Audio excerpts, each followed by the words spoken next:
Hello students, today we are going to discuss or study our third unit that is electrochemistry. ठीक है, देखिए electrochemistry का क्या meaning होता है पहले हमें ये समझना है. सो it is the branch of the science, ये साइंस की ब्रांच होती है which deals with the study of the relations and the interchange between the electrical and the chemical energy. Now देखिए इलेक्ट्रोकेमिस्ट्री में आपकी दो मीनिंग निकल कर आ रहे हैं. अगर हम इसको स्प्लिट करके देखें तो एक इलेक्ट्रो वर्ड हो गया और एक क्या हो गया केमिस्ट्री वर्ड हो गया. Okay, electro word here stands for the electrical energy and chemistry मतलब that deals with the chemical reactions equations and you can say chemical energies के बारे में जो स्टडी करें, है ना. तो इलेक्ट्रिकल एनर्जी होगी और केमिकल एनर्जी होगी.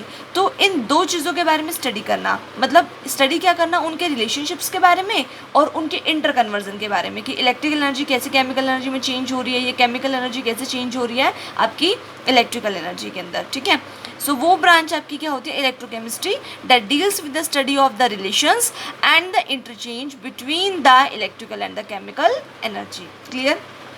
अब आगे देखिए एंड द केमिकल चेंजेस, और जो chemical changes which takes place due to the flow of the electrical current, electrical current flow होने की वजह से जो आपके केमिकल चेंजेस होते हैं उन्हें आप क्या बोलते हो, इलेक्ट्रोकेमिकल चेंजेस बोलते हो. Okay, sir the chemical changes which takes place due to the flow of the electrical current are called electrochemical changes. Clear आपको इसका मीनिंग. ओके, सो आगे देखिए आगे electronic concept of the oxidation and reduction. सबसे पहले हमें यहाँ पर क्या समझना है, ऑक्सीडेशन और रिडक्शन का मीनिंग हमें समझना है. ये आप पहले भी पढ़ चुके हैं, क्लास 10 में भी आपने पढ़ा है, क्लास 11 में भी आपने पढ़ा. एक तो आप सिंपल ऑक्सीडेशन बोलते थे कि addition of oxygen and the loss of the hydrogen oxidation. दूसरा आप रिडक्शन फॉर्म में क्या बोलते थे, addition of the hydrogen and loss of oxygen, उसको आप क्या बोलते थे, रिडक्शन बोलते थे, है ना. लेकिन we are going to talk about the electronic concept. So, according to the electronic concept, what should be the oxidation and the reduction? Oxidation meaning the process in which the atom or ion loses one or more electrons. वो process जिसके अंदर क्या करता है आपका atom या ion एक या एक से ज़्यादा इलेक्ट्रॉन को क्या करता है, लूज करता है. यस और नो, है ना. उसे आप क्या बोलोगे, ऑक्सीडेशन बोलोगे. जैसे कि देखो सोडियम है, I have a sodium atom. ये सोडियम एटम हमारा क्या है, इसकी इलेक्ट्रॉनिक कॉन्फ़िगरेशन अगर हम देखें एटॉमिक नंबर 11 होता है तो क्या बनी इसकी 281 बनी. Atomic number is 11 so the configuration is 281. तो वन आउटर मोस्ट शेल में वन इलेक्ट्रॉन है that is loosely bound, it can easily lose that electron and changes into the ion. Ion में चेंज हो सकता है. So Na gets changed into the Na positive by losing the one electron. So it is oxidation. You can see from here कि यहाँ पे sodium है, उसके ऊपर चार्ज कितना है, 0. But here when it is converted into the ion the charge is +1. So whenever a charge is increased it means the substance or the species or the atom is getting oxidized. वो क्या हो रहा है आपका, oxidized हो रहा है whenever a charge is increasing. Clear? So the process in which the atom or the ion loses one or more electrons is known as the oxidation. Now reduction concept क्या कहता है आपको, देखिए the process in which the atom और the ion gains one और more electron. वो process जिसमें आपका एटम या आयन क्या करे, एक या एक से ज़्यादा इलेक्ट्रॉन को गेन करे, है ना. अब देखो यहाँ पर Cl है, Cl एक इलेक्ट्रॉन गेन कर रहा है. अब आपको Cl का अगर देखिए 17 एटॉमिक नंबर होता है, यस और नो, है ना. 17 एटॉमिक नंबर के अकॉर्डिंग इसकी कॉन्फ़िगरेशन आप क्या बनाओगे, 2, 8 और 7 बनाओगे. 2, 8 और 7. आउटर मोस्ट में इसके पास 7 इलेक्ट्रॉन है. But you know very well कि स्टेबल कब होगा, जब किसी भी एटम का ऑक्टेट कंप्लीट होगा. तो it tries to gain the one electron, ये एक इलेक्ट्रॉन गेन करने की कोशिश करेगा, है ना.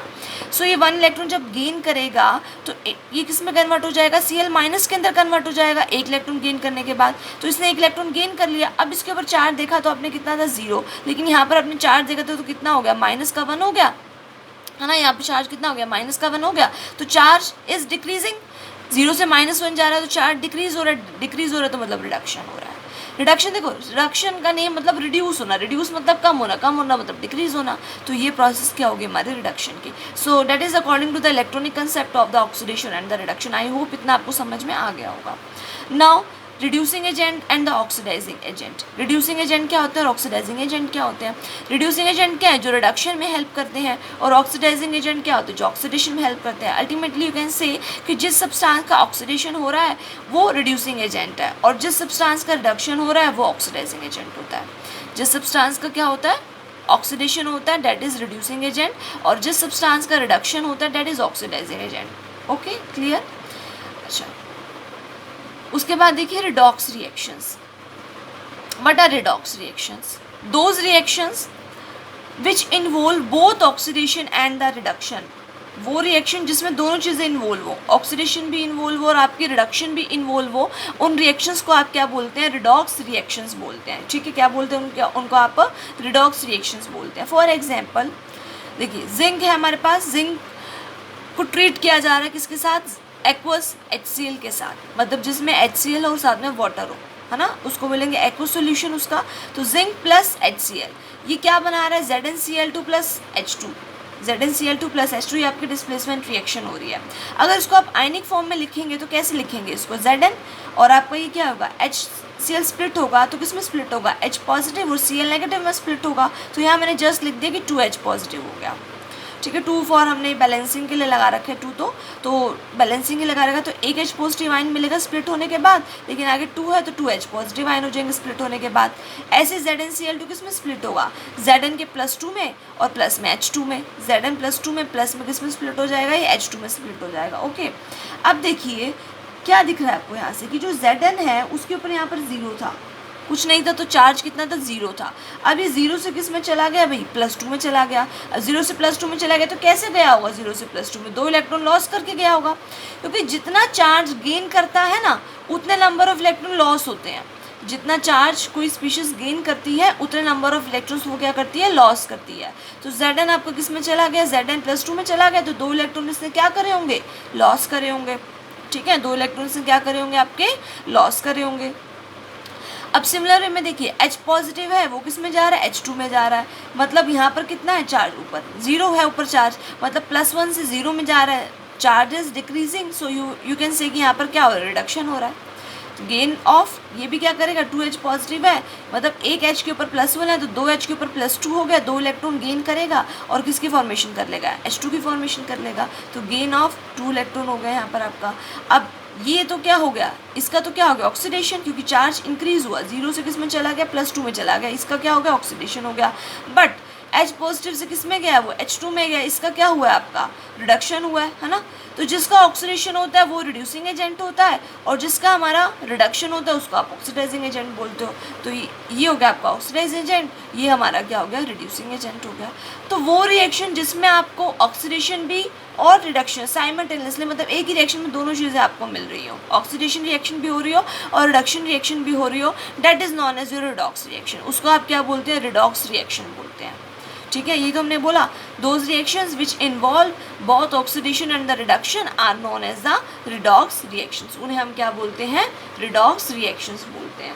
क्लियर आपको इतनी बात? ठीक है, अब आगे देखिए, इन ऑल रिडॉक्स रिएक्शन, जितनी भी आपकी रिडॉक्स रिएक्शंस होती है उसमें एक्चुअल में होता क्या है? In all redox reaction what will happen? There is a transfer of the electron from the reducing agent to the oxidizing agent. देखो, रिड्यूसिंग एजेंट से ऑक्सीडाइजिंग एजेंट में इलेक्ट्रॉन ट्रांसफर होने का क्या मीनिंग है? समझिए इस बात को कि Zn है आपका, वो रिड्यूसिंग एजेंट था, ये 2 इलेक्ट्रॉन लॉस करके Zn +2 में जा रहा था, ये इसने 2 इलेक्ट्रॉन लॉस करे थे। देखो, इसने 2 Zn है, उस Zn +2 में जा रहा है, जितना चार्ज गेन करेगा उतने नंबर ऑफ इलेक्ट्रॉन लॉस करेगा। तो ये 2 इलेक्ट्रॉन का क्या कर रहा है? लॉस कर रहा है। तो ये 2 इलेक्ट्रॉन जो इसने लॉस करा है वो कौन गेन कर लेगा? H पॉजिटिव गेन कर लेगा और वो रिड्यूस हो जाएगा, है ना। तो ये H पॉजिटिव आयन था, उसने ये 2 इलेक्ट्रॉन गेन करे और H2 के अंदर कन्वर्ट होगा। तो मतलब ये आपका क्या था? Reducing agent. मैंने ऊपर लिखी है ये बात, ये देखो, ये क्या लिखा मैंने? Reducing agent.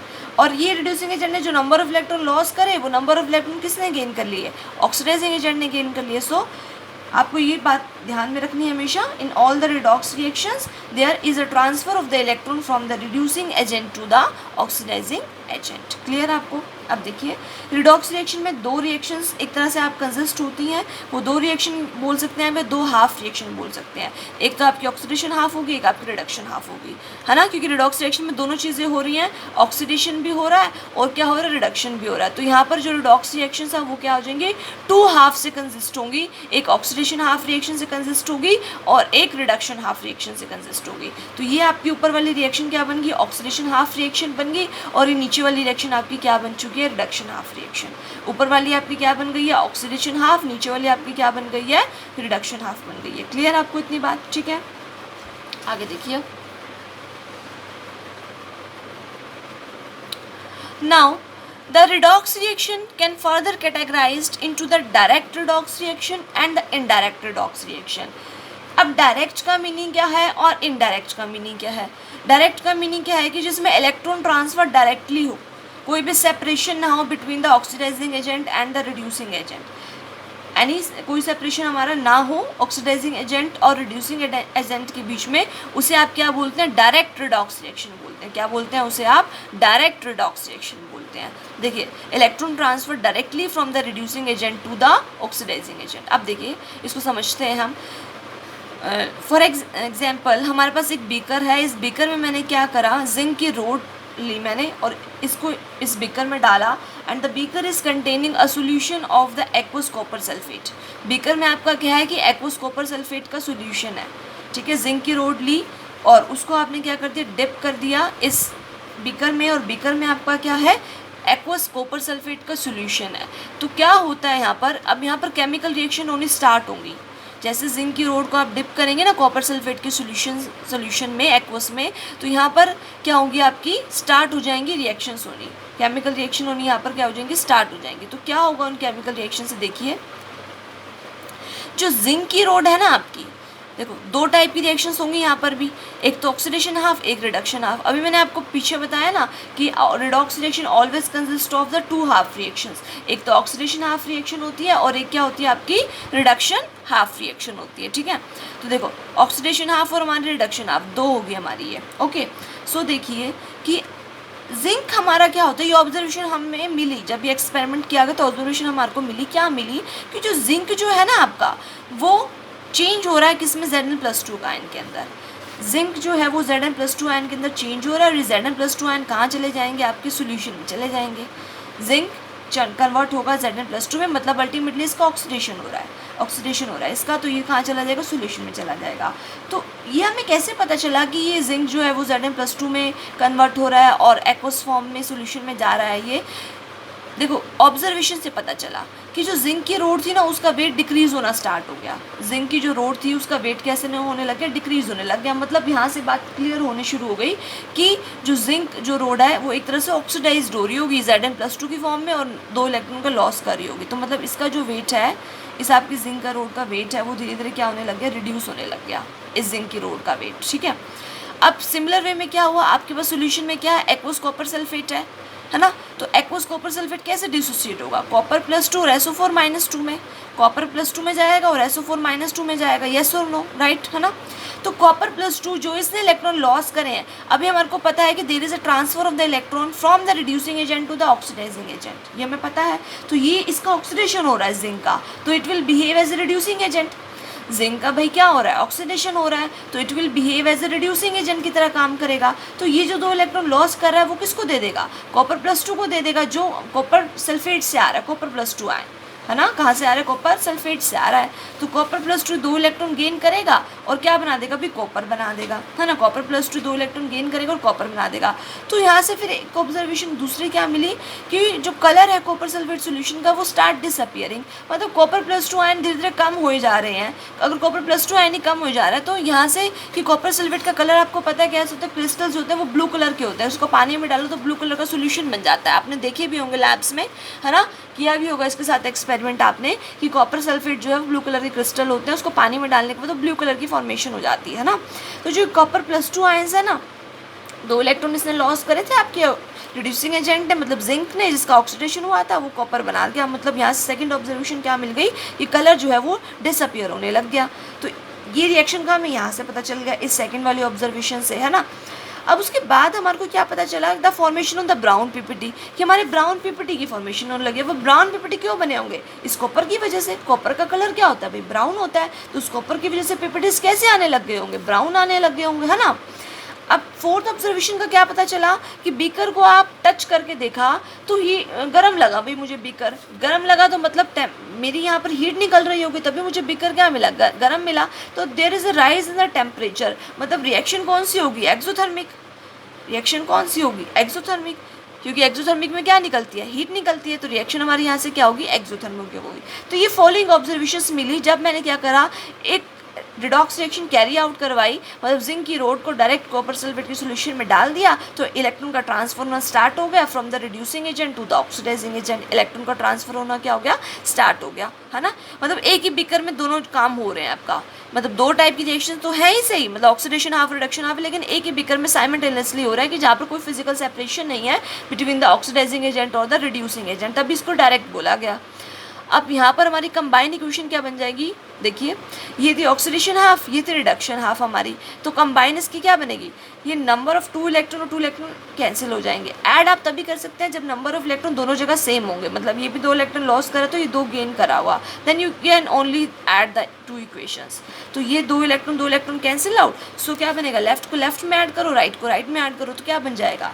Zn plus Cu plus 2, और इधर से Zn plus 2 plus Cu, Zn plus Cu plus 2 और arrow Zn plus 2 plus Cu, और प्लस में क्या निकल रही होगी? एनर्जी निकल रही होगी। ये एनर्जी आपकी कहाँ जा रही है? सराउंडिंग में जा रही है, वेस्ट हो रही है एक तरह से आपकी एनर्जी, सराउंडिंग में जा रही है ना। बस ये रिएक्शन तो रिडॉक्स रिएक्शन तो हो गई, लेकिन क्या हुआ? मुझे इसका कोई बेनिफिट तो नहीं मिल रहा ना भाई। क्या क्यों कर रही हूँ मैं रिडॉक्स रिएक्शन? कोई बेनिफिट, कोई भी चीज़ का आज के टाइम में आप कोई काम करते हो तो वो क्या करते हो? आप पहले अपना बेनिफिट देखोगे, इससे मुझे क्या फ़ायदा हो रहा है, तब आप कोई काम स्टार्ट करते हो, है ना।